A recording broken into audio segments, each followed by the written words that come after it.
man. No, but listen, when you look at the Pittsburgh Steelers and the way that they're put together, you know, they're a team that's put together to pressure Patrick Mahomes, to be able to play zone on the back end because you can rush four. They can also score on offense. And when we've watched Kansas City have trouble, it's been because teams are able to move the football on them. And when you have Chase Claypool, Juju Smith-Schuster, James Washington, Deontay Johnson, there's so many weapons for Big Ben to choose from and throw to. And then on the other side of that, you have to have a quarterback who's willing to compete, willing to go toe-to-toe, and that can make crucial plays in critical football moments for your football team. And that's what Ben Roethlisberger can do. And I know for so long we talked about how great Andy Reid was as a football coach, right? It was just, can he win that championship? He's had all these great teams. We all love him. Well, you know a coach that does have a championship? Mike Tomlin. You know a coach who has never had a losing season? Mike Tomlin. Do you know a coach whose team is undefeated this year? Mike Tomlin.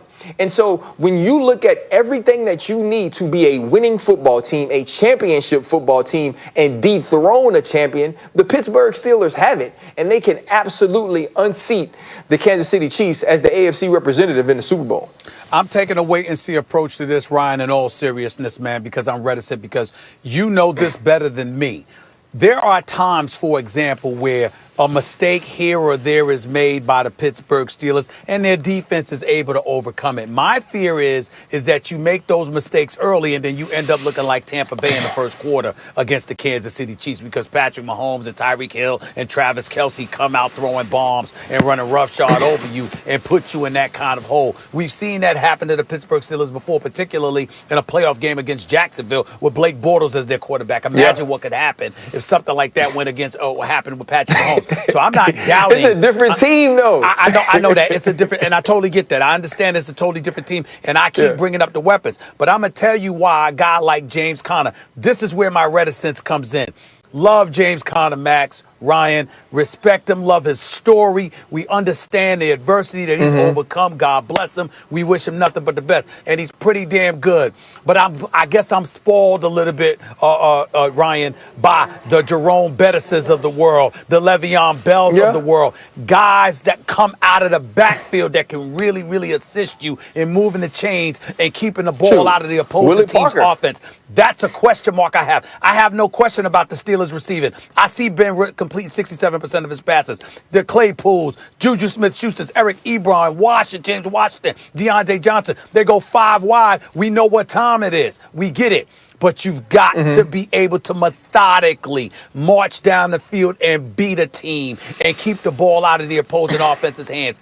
That's my question mark about the Pittsburgh Steelers right now. That's why I got to see more of it to believe it. That's where I'm coming from, Ryan. I mean, the Patriots team that beat the greatest show on turf, who was the name brand running back? You know, like Belichick has a good running game a lot of the time without a name brand guy. You don't need a name brand guy to move the chains and to be respectable on the ground and to do what you got to do.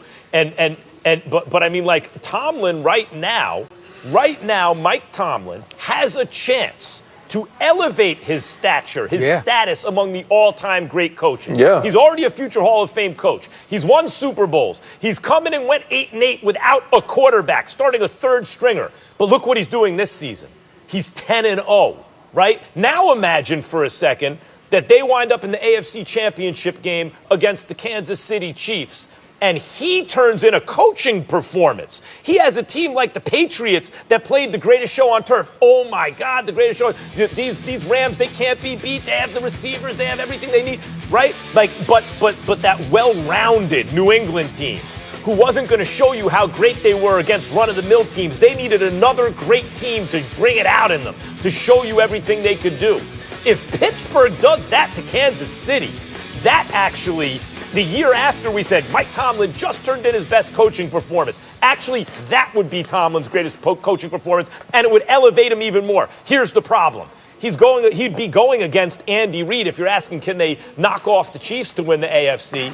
And Andy Reid was a guy who got very close, great coach, 5 NFC championship games, right? But no cigars. Now he has a cigar. Now Andy Reid's got that too. And he's totally loaded. And Reid, like Tomlin, is a truly great coach because he was able to change with the times. He wasn't stuck like Mike McCarthy in a previous era. He was a great coach in a previous era. And if anything, he got even better going forward, like Tomlin. So I think because of that, because the Chiefs also have a great coach, a Super Bowl winning coach, a guy who has consistently had success at the highest level, I think that neutralizes somewhat the thing that really makes Pittsburgh different and special, which is their head coach. And I think the talent in KC will carry the day. And see, that's not the thing is not who we're predicting to win. The question is, can they do it? Now, there are some teams that no matter what they did, you feel like if they go up against Kansas City, whether it's a regular season game or playoff game, they don't have what it takes. What I'm saying is when you look, I still have Kansas City at #1 on my power ranking because I believe all of those things that you said, Max. Max, and I'll give it to you by saying this. If the Steelers have problems winning this game with RG3 being the quarterback, and I mean no disrespect to RG3, I'm just talking about his inactivity and what have you. I like RG3, okay? But he hasn't been playing. All I'm trying to say is if you have trouble with RG3 and that Ravens squad with no #1 receiver, by the way, if you have trouble with them, I don't want to hear a word about the Steelers being in the conversation of being a legit Super Bowl contender that could potentially knock off the likes of a Kansas City Chiefs or somebody like that. You got to handle your business against an RG3 in order to be in that kind of conversation. That's where I'm at with it, Max. Let me channel my inner Stephen A. Okay, ready for this? That's impossible for you. You are being very disrespectful, Stephen A. Smith. You are being very disrespectful to the Baltimore Ravens and to this rivalry. This is Steelers-Ravens, brother. They are going into this season. They played 44 times in this century. The record was 22-22. The point differential, everything down the board, down the line was just about as even as it could possibly be. This is Ravens-Steelers. All bets are off. And by the way, you can read it right there on the screen. When the last time RG3 started a game, it was the last week of last season. Last game of last season. Pittsburgh, Baltimore. Baltimore had everything locked up. #1 seed locked up. So they didn't start anybody. Like, Pittsburgh was playing against the Baltimore backups. Now, Pittsburgh didn't have Ben Roethlisberger, but they had everyone else. Baltimore didn't, and they started 30-year-old RG3. See that? Week 17 versus Pittsburgh, under 100 yards passing, 50 rushing yards. What we're not showing is he didn't pass for much better than 50%, 11 out of 21 completions, right? But Baltimore won the game, and they won it by more than 2 touchdowns. It was 28-10. So I understand that Roethlisberger, it's not just like, well, Roethlisberger better be able to make up 18 points. Of course, the offense is at an advantage because the Pittsburgh offense puts them in good field